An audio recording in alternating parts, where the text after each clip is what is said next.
Hi guys, இன்றைக்கி வந்து பாசமலர் படத்தோட பார்ட் 2 தான் பார்க்க போகிறோம். பார்ட் 1 பார்க்காதவங்க டிஸ்கிரிப்ஷனில் லிங்க் கொடுத்துருக்கேன், பாருங்கள்.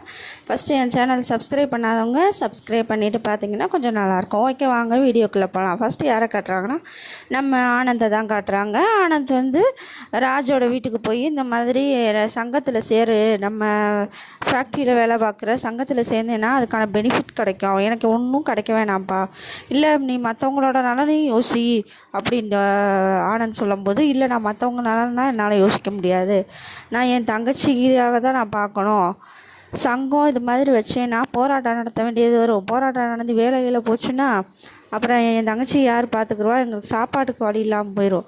அதனால் நான் வந்து சங்கத்திலலாம் சேர முடியாது அப்படின்னு சொல்லிடுறாங்க. நீ என்னப்பா சுயநலவாதியாக இருக்க, கொஞ்சம் உலகத்தையும் நினச்சி பாருப்பா, உலகம் எனக்கு என்ன நினச்சி செஞ்சுருக்குன்னு நான் உலகத்துக்காக செய்யணும் அப்படின்னு ராஜு சொல்கிறாங்க. சொன்ன உடனேயும் ஆனந்த் வந்து எப்படியோ கம்பல் பண்ணி சங்கத்தில் சேர வச்சுட்டாங்க. சேர வச்சதுக்கப்புறம் இப்போ கட் பண்ணால் யாரை கட்டுறாங்க அப்படின்னா நம்ம ராதாவை தான் கட்டுறாங்க. ராதா கையில் கூடையில் வந்து பொம்மையை வச்சுட்டு வரா. இப்போ அந்த இடத்துக்கு ஆனந்த் வராங்க. ஆனந்த் வந்து இந்த மாதிரி என்ன கையிலலாம் பொம்மை வச்சுருக்க அப்படின்னு கேட்குறாங்க. அதுக்கு வந்து ராதா சொல்கிறா, அங்கே ஒரு பொம்மை கம்பெனி இருக்குல்ல, அதிலேருந்து பொம்மை வாங்கிட்டு போய் நான் வர்ணம் பூசிட்டு திரும்ப கொடுத்தா எனக்கு காசு கொடுப்பாங்க, அப்போ நீயும் வேலை பார்க்குறியா உங்கள் அண்ணே மாதிரி அப்படி.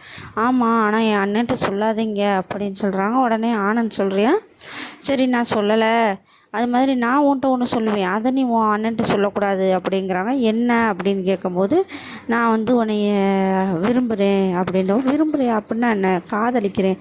காதலிக்கிறதுனா என்னது, நான் உன் மேலே அளவு கடந்து அன்பு வச்சுருக்கேம்மா அப்படின்றோம். என் அண்ணன் என் மேலே காட்டுற அன்பை விடவையா அப்படின்னு ராதா சொல்கிறா.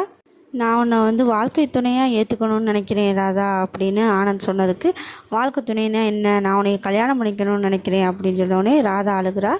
எதுக்குமா அழுகிற, நான் ஒன்றும் தப்பாக சொல்லலையே அப்படின்னு கேட்கும்போது, இப்போ தான் நம்ம பழகிருக்கோம், நீங்கள் என் அண்ணனோட ஃப்ரெண்டுங்கிறதால தான் நான் உங்கள்கிட்ட பேசினேன், நீங்கள் இப்படி சொன்னீங்கன்னா என்ன அர்த்தம், என் அண்ணன் என்ன நினைப்பார் நீ அப்படின்ற போது, என்றைக்காவது ஒரு நாள் கல்யாணம் நடக்கக்கூடியது தானே, அதுக்கு எதுக்கு நீ இப்படி ஃபீல் பண்ணுற, என்றைக்காவது ஒரு நாள் உன் அண்ணனுக்கும் கல்யாணம் நடக்கும், உன் அண்ணனுக்கு கல்யாணம் ஆச்சுன்னா ஒரு பொண்ணு வந்து அவங்க அம்மா அப்பாலாம் விட்டுட்டு வரத்தானே செய்வா அப்படின்றவும், இல்லை நான் வந்து அது மாதிரி என் அண்ணனை விட்டுட்டு போக மாட்டேன், அப்போ வந்து உன் அண்ணன் கூடயே இருந்தால் நீ என்னை கல்யாணம் பண்ணிக்க சம்மதிப்பியா அப்படின்னு ஆனந்த் கேட்குறதுக்கு, அதெல்லாம் என்கிட்ட கேட்காதீங்க, நீங்கள் என் அண்ணன்ட்ட கேளுங்க, நீ முதல்ல சொல்லு என்னை பிடிச்சிருக்கான்னு மட்டும் சொல்லு அப்படின்னு ஆனந்த் கேட்கும்போது, அவன் பிடிச்சிருக்கு அப்படின்னு சொல்கிறா. உடனே ஆனந்த் சொல்கிறேன், உனக்கு ஒன்று தெரியுமா, உன் அண்ணனை வந்து நான் சங்கத்தில் சேர்த்துட்டேன் அப்படின்னு சொல்கிறியா, எனக்கு தெரியும் அப்படின்னு. எப்படி, என் அண்ணன் எனக்கு தெரியாமல் எதுவுமே செய்ய மாட்டார் அப்படின்னு சொல்கிறாங்க. உடனே இப்போ ஆனந்த் வந்து, அச்சோ எனக்கு நேரம் ஆயிடுச்சு, இன்றைக்கி வந்து எங்கள் சங்கத்தில் வந்து போராட்டம் நடக்குது, நான் அதில் கலந்துக்கிறணும்னு சொல்லிட்டு வேகமாக போகிறேன். என்ன போராட்டம் அப்படின்னு பார்த்தா, கூட்டுறவு சங்கத்தை தொடங்கணும், போனஸ் கொடுக்கணும் அப்படின்னு சொல்லி போராட்டம் பண்ணிக்கிட்டு இருக்காங்க எல்லாரும். இதில் பார்த்தா நம்ம ராஜு இருக்கார். ராஜு வந்து அப்போ சங்கத்தில் சேர்ந்துட்டாங்க இல்லையா, அதனால் ராஜுவும் சேர்ந்து போராட்டம் பண்ணுறாங்க. கம்பெனியை இழுத்து மூடிட்டாங்க. உடனே ராஜு, ஏன் இப்படி நீ சொன்னனால தான் நான் சங்கத்தில் செஞ்சேன், பார்த்தியா என்னோட இதே போயிடுச்சு, என் வேலை போயிடுச்சு, ஏன்டா இப்படி பண்ணுறேன்னு சொல்லிட்டு ஆனந்த பயங்கரமாக சத்தம் போட்டுட்டு அங்கேருந்து வீட்டுக்கு கிளம்பி வந்துட்டாங்க. வீட்டுக்கு கிளம்பி வந்து தங்கச்சிட்ட பயங்கரமாக புலம்பிக்கிட்டு இருக்காங்க. நான் அப்போவே நினச்சேன், அந்த ஆனந்த பையன் பேச்சை கேட்டனால தான் இவ்வளோ துன்பம் வந்துச்சு எனக்கு, அந்த மடப்பையன் 1000 சொல்லுவான், இந்த மடப்பையனுக்கு எங்கே போச்சு புத்தி அப்படின்னு பேசும்போது ராதா, அண்ணே உங்கள்கிட்ட தான் இருக்குது உங்கள் புத்தி, எங்கேயும் போல், நீ பேசாமல் இருமா, நானே டென்ஷனில் பேசிக்கிட்டு இருக்கேன், இப்போ என்னோடய வேலையெல்லாம் போச்சு அப்படின்னு சொல்கிறா. அப்போ வந்து அவன் சொன்னனால தான் நீங்கள் ஸ்ட்ரைக் பண்ணீங்க, ஸ்ட்ரைக் பண்ணனால தான் கதவு இழுத்து மூடினேன், கதவு இழுத்து மூடினால தான் வேலை போச்சு, வேலை போனனால தான் இப்போ சாப்பாட்டுக்கு வழி இல்லாமல் இருக்கீங்கன்னு சொல்கிறீங்களானே அப்படின்னு. ஆமாம், அப்போ வந்து நீங்கள் தான் இப்போ வேலைக்கு போங்களே, யார் உங்களை வேணான்னா, அண்ணே வராருன்னு கதவை திறந்து வைக்க போகிறாங்க அப்படின்ற வந்து அண்ணன் யோசிக்கிறாரு. ஆமாம்மா, நான் மட்டும் வேலைக்கு போனாலும் எனக்காக ஒன்றும் திறந்து வைக்க போகிறதில்ல அப்படின்னு. இப்போயாவது புரியுதானே, நீங்கள் வேலைக்கு போனாலும் போகாட்டினாலும் ஸ்ட்ரைக் நடக்க போகிறது உறுதி தான், உங்கள் வேலை போக போகிறது என்னமோ உறுதி தான். அது மட்டும் இல்லாமல் கருங்காலின்ற கேவலமான பட்டப்பேரும் உங்களுக்கு வந்திருக்கும். ஆனால் இப்போ பாருங்கள், எல்லாரோட ஊரோடு ஒத்து போனனால உங்களுக்கு அந்த கெட்ட பேர் இல்லாமல் போச்சு. இப்போ என்ன, உங்களுக்கு சாப்பாட்டுக்கு வழி இல்லை, கஷ்டப்படுறோம் அப்படின்னு தானே சொல்ல வரீங்க. நான் கொஞ்சம் சிறுக பணம் சேர்த்து வச்சுருக்கேன், அதை வச்சு வேணால் புது தொழில் பண்ணுவோம், உனக்கு எதுமா பணம் அப்படின்ற போது, இந்த மாதிரி பொம்மை வியாபாரம் பண்ணேன், அதில் பொம்மைக்கு வர்ணம் பூசுகிற வேலை, நம்ம மாட்டோட பாலை விற்று அதில் வந்த காசு, நீங்கள் கொடுத்த பணம்னு சிறுக சிறுக சேர்த்து வச்சுருக்கேனோ அண்ணன் காதை பிடிச்சி திருகிட்டாரு.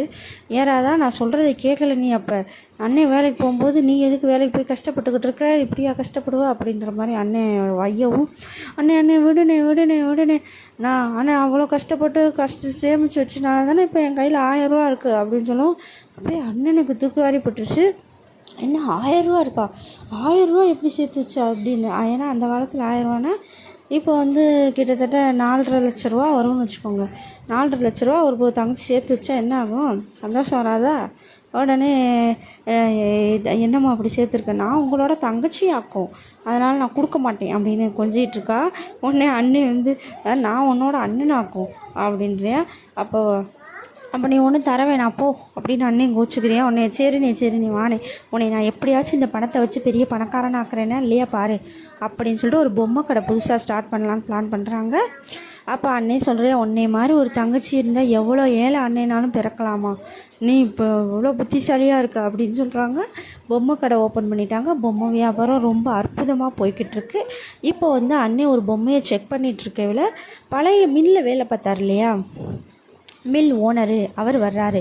அவர் பேசணும் அப்படின்னு, உட்காருங்கய்யா என்ன அப்படின்னு கேட்கும்போது, இந்த மாதிரி என்னோடய மில்லை விற்கலான்னு இருக்கேன், யாருக்கோ விற்கிறதுக்கு, என் கம்பெனியில் சின்ன வயசுலேருந்து வேலை பார்த்த நேர்மையான ஆள், நல்லா பொறுப்பாக வேலை பார்ப்போம், உங்ககிட்ட விற்றா எனக்கு கொஞ்சம் மனசு நல்லாயிருக்கும், நீ அடுத்தபடிக்கு கொண்டு போவேன்னு நினைக்கிறேன் அப்படின்னும் அப்படியே நடுங்குது அண்ணனுக்கு. என்ன செய்யுதுன்னு தெரியல. ஏன்னா இப்போ கையில் பணமும் இல்லை, பொம்மை கடை ஓப்பன் பண்ணிட்டாங்க, ஓரளவு பணம் தான் இருக்குது, அதனால சொல்கிறாங்க எனக்கு அவ்வளோ பணம் இல்லை அப்படின்றபோது, நீ வருத்தப்படாத, உன் கையில் எவ்வளோ இருக்கோ அதை கொடு, அப்புறம் சிறுக அதுக்கப்புறம் கொடுத்துக்கலாம் அப்படின்னு சொல்கிறாங்க அந்த கம்பெனி ஓனரு. ஆனால் கொஞ்சம் யோசிக்கிறாரு அண்ணன், கை கால்லாம் நடுங்குது, நம்ம அகல கால் வைக்கிறோமா அப்படின்னு யோசிக்கிறாரு. இல்லை கிடைச்ச வாய்ப்பை நம்ம நழுவ விடக்கூடாது அப்படின்னு யோசிக்கிறாரு. அப்புறம் தங்கச்சிட்ட போய் டிஸ்கஸ் பண்ண இருப்பார் போல், சரின்னு ஒத்துக்கிட்டு அந்த மில்லை விலைக்கு வாங்கிடுறாரு. இப்போ அந்த மில்லோட ஓனரு நம்ம ராஜு தான். இப்போ நம்ம ராஜு மில்லோட ஓனர் ஆனனால இங்கிலீஷ்லாம் படிக்கணும், நிறைய விஷயம் கற்றுக்கணும் அப்படின்னு நினைக்கிறாரு. கொஞ்சம் நல்லா படிக்க ஆரம்பிச்சிட்டாரு. அது மட்டும் இல்லாமல் பியானோ கூட வாசிக்க கற்றுக்கிட்டாரு. இப்போ வீடு புதுசாக கட்டியிருக்காங்க, கொஞ்சம் ரிச் ஆகிட்டாங்க, கார்லாம் இருக்குது. இப்போ என்ன பண்ணுறாங்க, பெரிய பணக்காரன் ஆனனால இப்போ கொஞ்சம் ட்ரெஸ் எல்லாமே செம்மையாக இருக்குது, ரிச்சாக இருக்காங்க.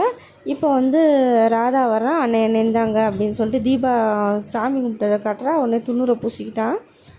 அப்போ ஆஃபீஸ் போயிட்டாரேம்மா அப்படின்னு கிளம்புனா அங்கே போய் மில்லுக்கு தான் போகிறாரு. அந்த மில்லு போகல வழக்கம் போல் என்ன பண்ணுவாங்களோ, காந்தி படத்துக்கு பூவை போட்டுட்டு சாமியை கும்பிட்டு அவங்க தங்கச்சி ஃபோட்டோ இருக்குது, துணியை வச்சு தூசியை தொடச்சிட்டு அதுக்கப்புறம் உட்கார ஆரம்பிக்கிறாங்க. இன்னும் ராஜு மாறலை, அதே மாதிரி தான் இருக்கார் அப்படின்ற மாதிரி காட்டுறாங்க. இப்போ கட் பண்ணால் நம்ம ஆனந்தை தான் காட்டுறாங்க. ஆனந்த் இவ்வளோ நாள் கிராமத்தில் இருந்திருப்பார். நம்ம ராதா ஆட்ட லவ் ப்ரப்போஸ் பண்ணதுக்கப்புறம் இந்த மாதிரி ஒரு கேஸ் விஷயமாக நான் கிராமத்துக்கு போகிறேன்னு சொல்லிட்டு போயிருந்திருப்பார். இப்போ தான் வர்றாரு. அத்தை வீட்டுக்கு இந்த மாதிரி நம்ம கேஸ் சக்ஸஸ் ஆயிடுச்சு, நம்மளோட பூர்வீக இடம் நமக்கே வந்துடுச்சு, அதனால தான் இவ்வளோ நாள் நான் கஷ்டப்பட்டு அங்கே இருந்து அந்த கேஸை ஜெயிக்க வச்சிட்டேன் அப்படின்னு சொல்லவும் ரொம்ப சந்தோஷப்படுறாங்க. அப்போ அவன் மச்சான் இருக்கான் பார்த்துக்கங்களா, அவன் தூங்கிக்கிட்டு இருக்கான். அவங்க மச்சான் பேர் இப்போ தான் சொல்கிறாங்க, மச்சான் பேர் செங்கல் ராயனா. எங்கே செங்கல் ராயன் அப்படின்னு சொல்லிட்டு அத்தைகிட்ட கேட்குறாங்க. அவன் நீ போனதுலேருந்து தூங்கிட்டே தான் கிடைக்கான் அப்படின்னும் போய் டே செங்கல் ராயா என்ன பண்ணிக்கிட்டு இருக்க, கடைங்காரன் வந்திருக்கேன், ஒழுங்காக பணத்தை எடுத்து விடான்ற மாதிரி குரல் மாற்றி பேசுவோம். எங்கிட்டாவது போங்கடான்னு சொல்லி பேசிகிட்டு இருக்காங்க. அப்போ ஆனந்த் வந்ததை பார்த்துட்டு, வாடா நீ இல்லாததுனால வெளியே கூட நான் என்னால் போக முடியலை, பணம் எதுவும் கடனாக வாங்கி வச்சுருக்கேன், அப்போ இப்போ வருமானத்துக்கும் வழி இல்லை அப்படின்னு சொல்லி இந்த செங்கல் ராயன் மச்சான் சொல்கிறாரு. சொன்னோடனே சரி நான் தான் வந்துட்டேன்ல, இப்போ ஏதாவது வேலை தேடுறேன் அப்படின்னும். இப்போ இந்த மச்சான் சொல்கிறாரு, இந்த மாதிரி உன்னோட ஃப்ரெண்டு இருக்கான்ல ராஜு, ராஜு வந்து இப்போ பெரிய பணக்காரன் ஆகிட்டியான், பணக்காரனாகி ஒரு மில்லு ஓனர் ஆகிட்டியான், நீங்கள் 2 பேரும் வேலை பார்த்த மில்லுலேயே ஓனர் ஆகிட்டாண்டவோ ஆனந்துக்கு ஒரே ஆச்சரியம். எப்படி இவ்வளோ வசதி வந்துச்சு அப்படின்ட்டவும், அதான்ப்பா ஊருக்குள்ளேயே பேச்சு, இப்போ அவர்கிட்ட போய் நீ வேலைக்கு கேளு அப்படின்ட்டவும், இவ்வளோ நாள் பழகுனவர்கிட்ட போய் வேலைக்கு கேட்டால் ஏதாவது தப்பாக நினைக்க மாட்டாரா அப்படின்னு சொல்லி ஆனந்த் யோசிக்கிறாங்க.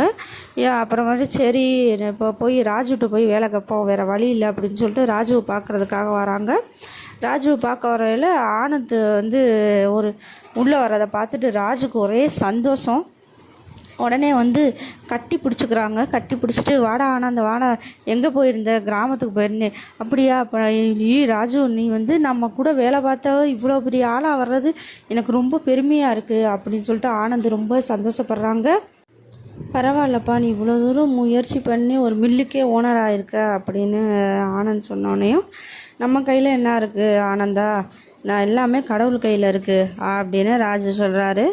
சரி இப்போ என்ன விஷயமா வந்திருக்க அப்படின்னு கேட்டால், இல்லை ராஜு அப்படின்னு தயங்குறாரு ஆனந்த். இல்லை என்னன்னு சொல்லு அப்படின்னும், உங்கள்கிட்ட வேலை கேட்டு வந்திருக்கேனோ. உடனே ராஜுக்கும் வந்துடுது.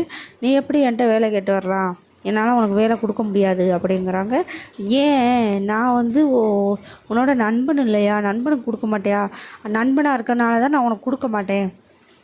நம்ம 2 பேரும் நண்பர்களாக இருந்துட்டு ஒரே தூக்குச்சட்டியில் 2 பேரும் சாப்பிட்ருக்கோம். அப்படி இருக்கும்போது நான் பெரிய இடத்துல இருக்கேன், நீ வந்து எனக்கு கீழே வேலை பார்த்தேன்னா எனக்கு மனசு கஷ்டப்படாதா அப்படின்னு ராஜு சொல்கிறாரு. உடனே ஆனந்த், இப்போ இருக்க இக்கட்டான சூழ்நிலை, நீ எனக்கு வேலை கொடுத்து தான் ஆகணும் அப்படின்னு சொல்கிறாங்க. நீ வேறு எங்கேயாவது வேணால் வேலை கேளு, நான் உனக்கு சிபாரிசு பண்ணுறேன் அப்படின்னு ராஜு சொன்னதுக்கு ஆனந்த் பிடிவாதமாக சொல்லிட்டாரு. இந்த மாதிரி நான் உன்கிட்ட தான் வேலை பார்ப்பேன், தெரியாத இடத்துல வேலைக்கு போகிறதுக்கு உன்கிட்ட வேலை பார்த்தா கொஞ்சம் நல்லாயிருக்கும் அப்படின்னு சொல்கிறாங்க. உடனே வந்து ஆனந்தோட வற்புறுத்தல் காரணமாக ராஜு வந்து ஆனந்தை வேலைக்கு வச்சுக்கிறாங்க. இதோட இந்த பாட்டை முடிச்சுக்கலாம். அடுத்து என்ன நடக்க போகுதுன்னு அடுத்தடுத்த பாட்டில் பார்க்கலாம். ஓகே, என்னோடய சேனல் உங்களுக்கு பிடிச்சிருந்துச்சுன்னா சப்ஸ்கிரைப் பண்ணுங்கள், லைக் பண்ணுங்கள், அப்புறம் ஷேர் பண்ணுங்கள்.